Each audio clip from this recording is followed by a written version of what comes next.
श्री राधे राधे। साधन के सहायक।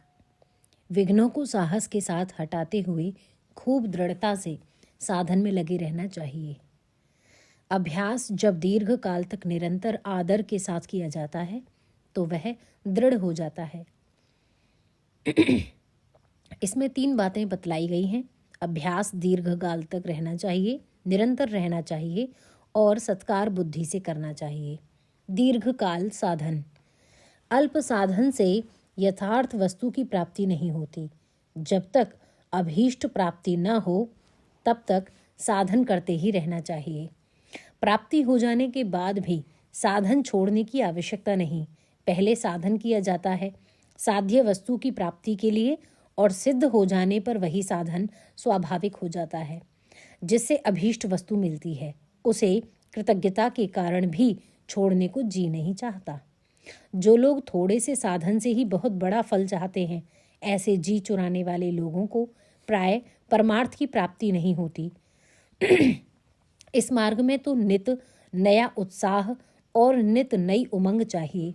जो आलसी हैं, जरा से में ही थक जाते हैं, वे इस पथ के पथिक नहीं बन सकते।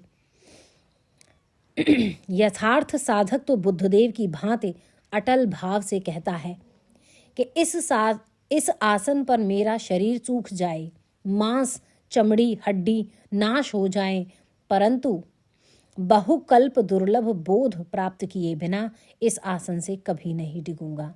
ऐसा साधक काल की परवाह नहीं करता। कितना ही समय क्यों न लगे, अभीष्ट वस्तु की उपलब्धि होनी चाहिए। निरंतर साधन। दीर्घ काल का यह अर्थ नहीं कि साधन तो बरसों तक करें परंतु उसका कोई भी नियम ना हो। मन में आया, फुर्सत मिली, कुछ कर लिया, नहीं तो 2-4 दिन बाद सही। सच्ची और पूरी लगन होने पर ऐसा हो ही नहीं सकता। जिसको बड़े जोर की प्यास लगी हुई होती है उसे जल के सिवा दूसरी वस्तु सुहाती ही नहीं। जब तक उसे जल नहीं मिल जाता तब तक वह व्याकुल रहता है और पल पल में केवल जल की ही स्मृति करता है। उसी प्रकार जो परमात्मा रूप स्वाति की बूंद का पिपासु है, उस चातक रूप साधक को क्षण भर भी कल नहीं पड़ती। वह तो रात दिन उस एक ही भाव में विभोर रहता है। उसकी बुद्धि में अपने साधन को छोड़कर अन्य सब विषयों में गौणता आ जाती है। सत्कार और श्रद्धा। इस प्रकार निरंतर साधन में लगा हुआ साधक बड़ी सत्कार बुद्धि से अपना कार्य करता है। जो साधक बेगार में पकड़े हुए की भांति साधन करते हैं या जो बला टालने के भाव से करते हैं, उनकी उस साधना में आदर बुद्धि नहीं है। आदर बुद्धि हुए बिना साधन का पूरा फल नहीं मिलता। जो लोगों के दिखलाने के लिए या केवल दिल बहलाने के लिए साधन करता है, उसकी भी असल में साधन में श्रद्धा नहीं है। श्रद्धालु साधक तो अपने साधन को जीवन का मुख्य कर्तव्य समझकर करता है। इसलिए साधक को चाहिए कि वह जिस साधन में लगा हो उसमें पहले पूर्ण श्रद्धा करे। बिना श्रद्धा के किसी भी कार्य की सिद्धि नहीं हो सकती। भगवान गीता में कहते हैं, अश्रद्धा से किया हुआ हवन, दान, तप या कोई भी कर्म असत कहलाता है। उससे न यहाँ कोई लाभ होता है और न परलोक में। श्रद्धा ही साधक का मुख्य बल है। श्रद्धाहीन साधक को पद पद पर संदेह और कुतर्कों के थपेड़ों से घबराकर साधन छोड़ने के लिए बाध्य हो जाना पड़ता है। एकांतवास। ज्ञान के साधक के लिए भगवान ने एकांत सेवन करने और मनुष्य समाज से अनुराग हटाने की आज्ञा दी है।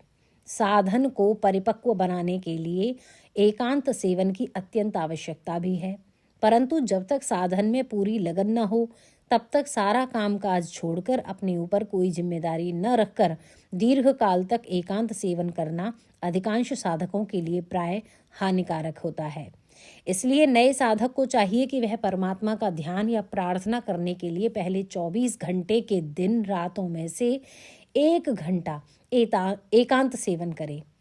एकांत में मन में प्रमाद बुद्धि या आलस्य निद्रा न सतावे तो क्रमशः समय बढ़ाना चाहिए। यथासाध्य सप्ताह में एक दिन, महीने में 4-5 दिन, साल भर में 1 महीना ऐसा निकालना चाहिए जो केवल परमार्थ के साधन और भगवत चर्चा में ही बीते। इससे मन को जो सात्विक भोजन मिलता है उससे मानसिक स्वास्थ्य ठीक रहने में बड़ी सहायता मिलती है। परंतु बिना अभ्यास के एकांत सेवन में प्रमाद, आलस्य, निद्रा, कुप्रवृत्ति आदि तामसिक दोषों के वश होने का बहुत भय रहता है। साधन का अभ्यास न होने से समय कटना कठिन हो जाता है और निकम्मे रहने से प्रमाद, आलस्य उसे फंसा लेते हैं।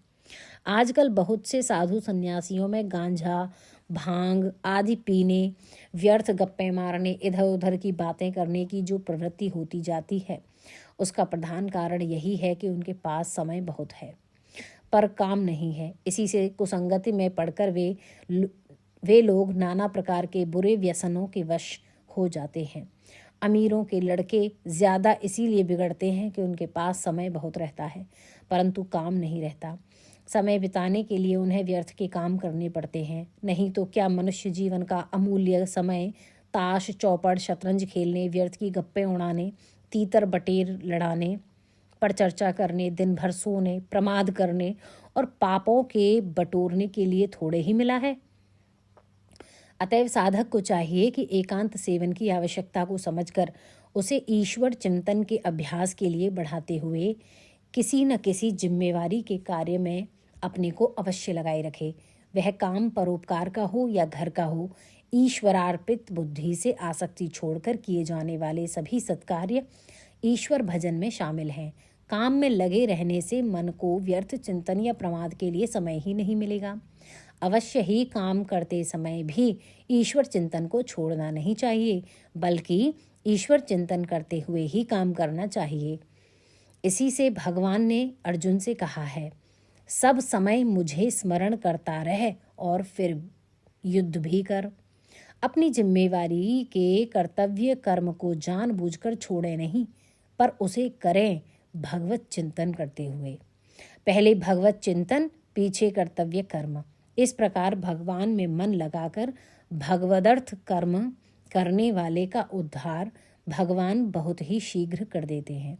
भगवान ने स्वयं कहा है, हे अर्जुन, उन मुझ में चित्त लगाने वाले प्रेमियों का मैं बहुत शीघ्र इस मृत्यु रूप संसार सागर से उद्धार कर देता हूँ।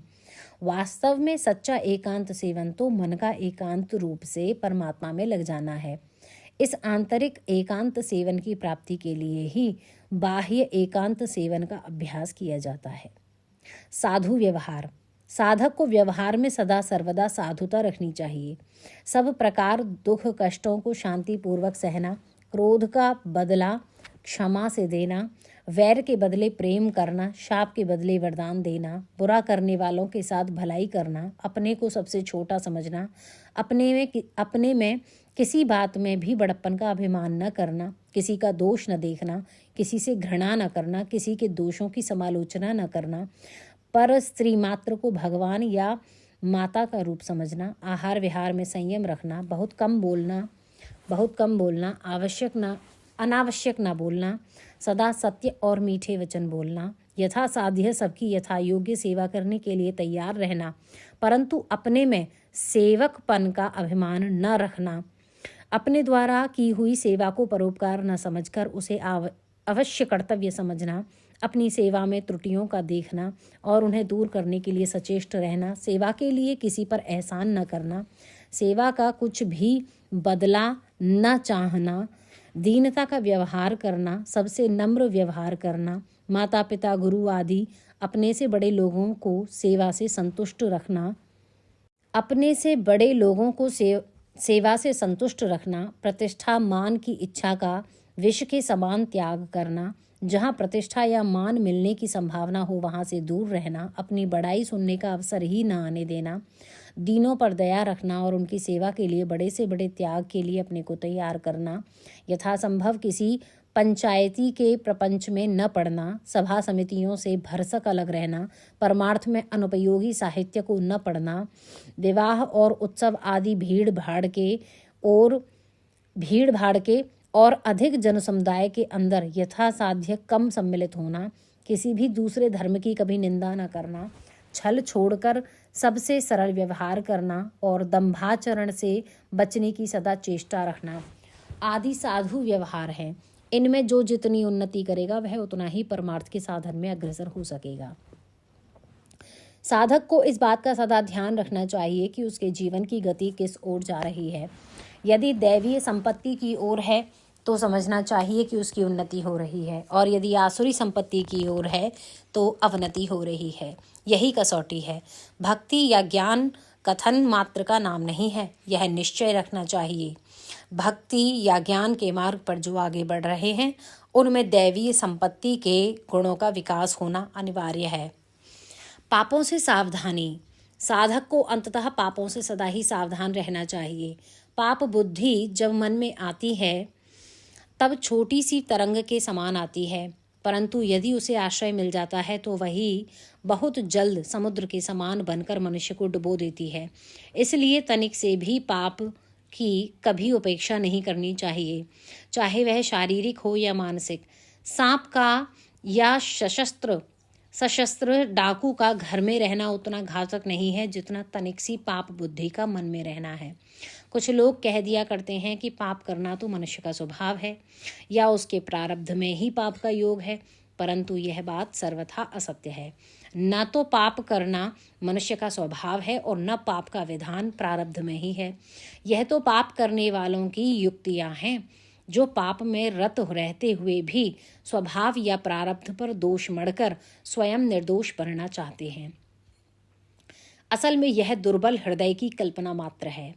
मनुष्य का स्वभाव तो पापों से बचकर उन सब भावों को अपने अंदर विकसित करने का है जो उसे परम सत्य वस्तु के अति निकट ले जाने वाले हैं। पाप तो विषय भोगों की आसक्ति से होते हैं।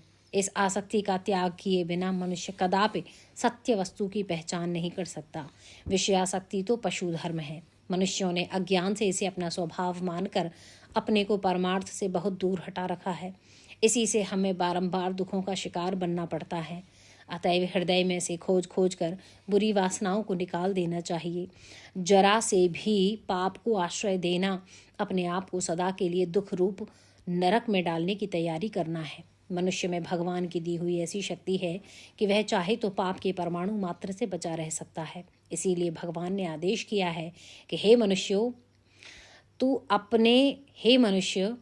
अपने आप को संभाल कर सारे पापों के निवास स्थान दुर्जय काम रूप शत्रु का नाश कर। प्रभु पर विश्वास। साधक को साधन पथ से कभी नहीं डिगने देने का बहुत सुंदर उपाय प्रभु पर अटल विश्वास है। जो साधक परमात्मा की दयालुता, करुणा, उनके विरध सुहृदपन और प्रेम का तत्व जानकर उन पर विश्वास रखता है वह कभी हताश नहीं हो सकता। हम लोग जो पद पद पर साधन से गिर जाते हैं इसमें एक प्रधान कारण प्रभु में विश्वास की कमी है। भगवान कहते हैं जो मुझे सभी प्राणियों का सुहृद समझ लेता है वही परम शांति को प्राप्त कर लेता है। वास्तव में ये बहुत ठीक बात है। परमात्मा को सुहृद जान लेने पर, उसके बल पर, उसके विश्वास पर मनुष्य अपने को सबल समझकर विषयासक्ति और पापों को दूर करने में सर्वथा समर्थ हो जाता है। हम अपने नित्य सुहृद परमात्मा को नहीं पहचानते, ये हमारा बड़ा दुर्भाग्य है। साधक को ये निश्चय रखना चाहिए कि परमात्मा मेरा सबसे सच्चा सुहृद है, नित्य संगी है, मुझे सदा पापों से बचाता है। मुझे तो बस उसी की शरण होकर उसी का चिंतन करना चाहिए। फिर सारा भार उसी के ऊपर है। जो साधक परम विश्वास के साथ ऐसा कर लेता है वह निस्संदेह समस्त विघ्नों को लांघ कर परमात्मा को पा लेता है। भगवान ने कहा है, मुझ में चित्त लगाने वाला मेरी कृपा से सभी प्रकार के संकटों से अनायास ही तर जाता है। श्री राधे राधे।